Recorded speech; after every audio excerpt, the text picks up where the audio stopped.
NBS Television has come out with a communication suspending Adam KUNGU, who was the host of the talk show Barometer, where NAMEERE and MULTANYAMA had some altercation.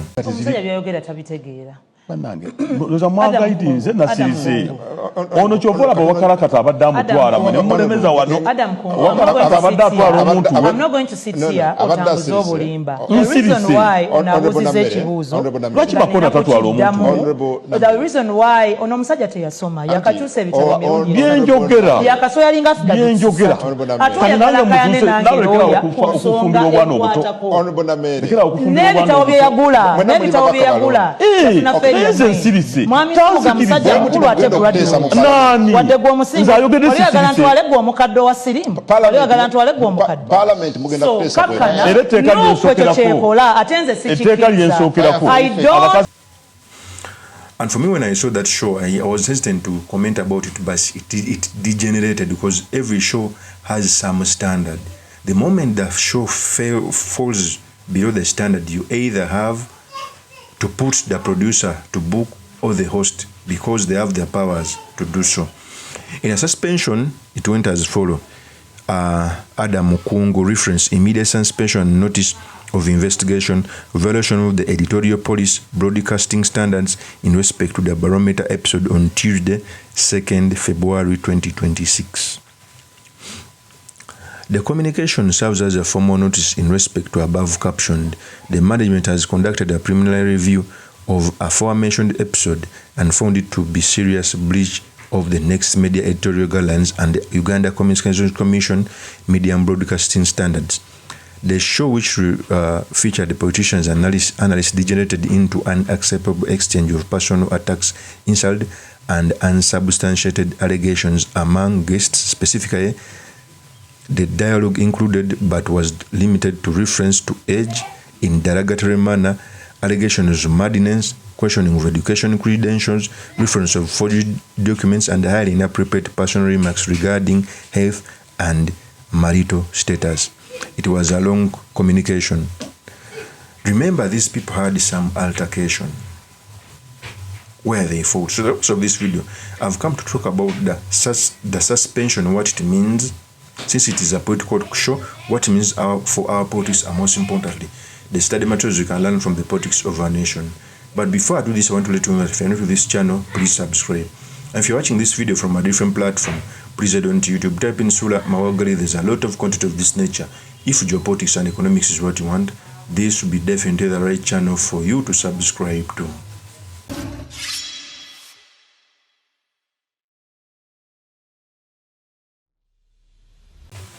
First of all, this show normally airs on Tuesday. On that fateful day, there was some altercation, which, by the way, for me, I felt bad when such things happened. I normally tell people that different shows have different standards. There are some words that can be said on certain programs, yet they cannot pass the same test on a different program. Take, for example, there are shows like Uncut Kalakata, there are shows, comedy shows, where you can speak loosely.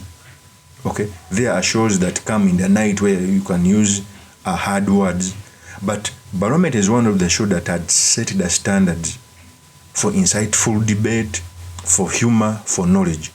If it degenerates to something very bad, it lowers the standards. In fact, when I saw the show, there was a clear distinction between a person who doesn't have an aura. There are some people, for example, there are some hosts who cannot appear on the front line, not because they don't know the language, but they cannot match the debate that is said on front line. There are some people who cannot appear on Barometer, not because they don't have what to speak, but when they don't have the charisma to go on Barometer. There are some people who can appear on other political shows or entertainment shows. There are some people who cannot appear on some entertainment shows because they lack that. There are some people who are cosmopolitan, they can go on any show. When I saw these people argue on television, I felt bad. In fact, let me first give you a sneak peek of what happened. Listen very carefully as we go on. banange nza mwagaidi nze nasirise ono chovola bawakalakata abaddamu twala mulemeza wano wakalakata abaddamu omuntu I'm not going to sit here otambuza obulimba. The reason why onabuziza ekibuuzo lwaki bakona tatwala omuntu the reason why ono omusajja teyasoma yakakyusa ebitabo byenjogera yakasoyalinga byenjogera atuyagalakayane nange oya nsonga ekwatako n'ebitabo bye yagula n'ebitabo bye yagula mwami tuga musajja mukulu ate graduate wadde gw'omusinga oyagala ntwale gwe omukadde wa sirimu oyagala ntwale gwe omukadde so kakkana n'okweto kyekola ate nze sikkiriza I am a fire kind of leader sikkiriza ku kamanyiro k'abantu bannopi sikakkiriza sikakkiriza mwene kanziziremu gwe kyekimulumi oyo omusajja yakakyusa asigaisa ebitabo oyagala akayane ne ba lawyers wagambye oleeta George Musisi wano naye oteekeramu bwereere yayogedde n'esirika mwakoze ensobi onafaana kukalakata makona lwaki totwala omuntu oli awo makona twala omuntu wo not there. But one. So, first of all, when I see the show, first of all, degenerated on name calling, there are some echoes that can be in the show with instinct. This one degenerated a lot, and they were left on free media. Some of the time when the show degenerates, the producer either goes in a commercial break so that the host can tell his host to behave, okay, which was never done. So for me, I felt bad, most especially because you all know the conduct of NAMEERE, at least we know. And MULTANYAMA acted as an itching opponent. So for me, I think it degenerated to becoming a show which has always aired on the same date. Let's continue to see what happened so that you can have a better understanding. That goes below the belt. Hata wamulesa okutesa ebintu ebiri serious. Kati nawe wonyini the next time sieve. Mufunire nga abantu ba level yebo bomuleta nabo. Kubanga teyasoma, you can tell it. Ata si buli atasoma nti tategeera. Naye ye teyasoma n'okutegeera tategeera. Abantu babuuza ebibuuzo. Let me answer the question. You're going to answer. Temusobola But if people ask questions, ate no yakayoko so you know, I'm not going to note any garbage cans. I'm going to note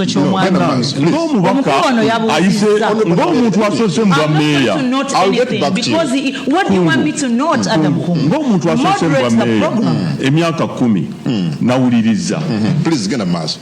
Nawuliriza era ne notinga gena maso yalina kujjawo nze byenjogedde so sikulekana buki kugambe nti chief magistrate mupya e Masaka bino yatandikiddeko returning officer mupya yatandikiddeku Honorable NAMEERE yatandikidde bano mubajjawa please gena maso abantu bagenda neze nga musiisa sa continue ampita gundo liko yakuba nze sikuba biba kifreeze please continue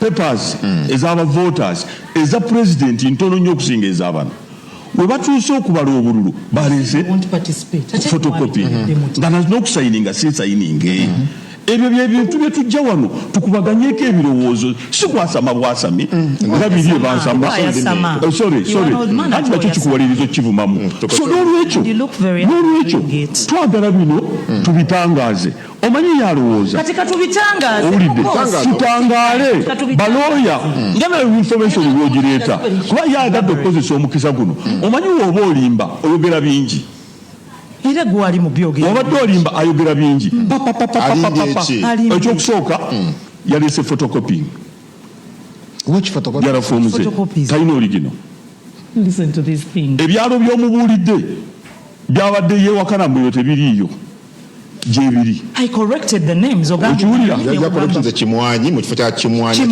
ekyo kuba tokitegeera era omulimba omulaba aba agaze okupalapalanya owulidde so kino kyawedde tetukyalina kyakikolera era lwakuba nti mukireese weyajjidde twabadde ku bintu bya reforms weyajjidde lwakuba nti mwe mukireese nezinaate sagala byogerako ebyemasaka twabadde ku reforms mu kakiiko k'ebyokulonda era nga debate etambula bulungi naye nga Kyagulanyi bwe yagamba tyolusyombera n'omulalu temudibetingako kati twageze temudibetingako naye naafuna amaanyi agogera ebigambo bimu tetulina bikoza ku programu eno n'olwekyo nze nyinza okuba omanyize Katonda yantonda nasamba mupiira nsamba box to box kiti kamala akimanyi so n'olwekyo nze byenjogedde byenjagala So that was tukasirike malirize soko musirise soko musirise ekintu kyo nze malirize so that was the show, how it went, and truth is it kind of degenerated.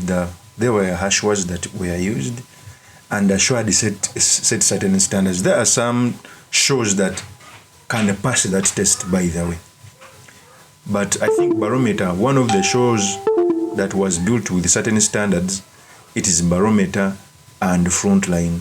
There are some words that cannot pass, and most especially when they are used concurrently. If those words were maybe used once, but they repeated them towards the show. So I think it was a good decision.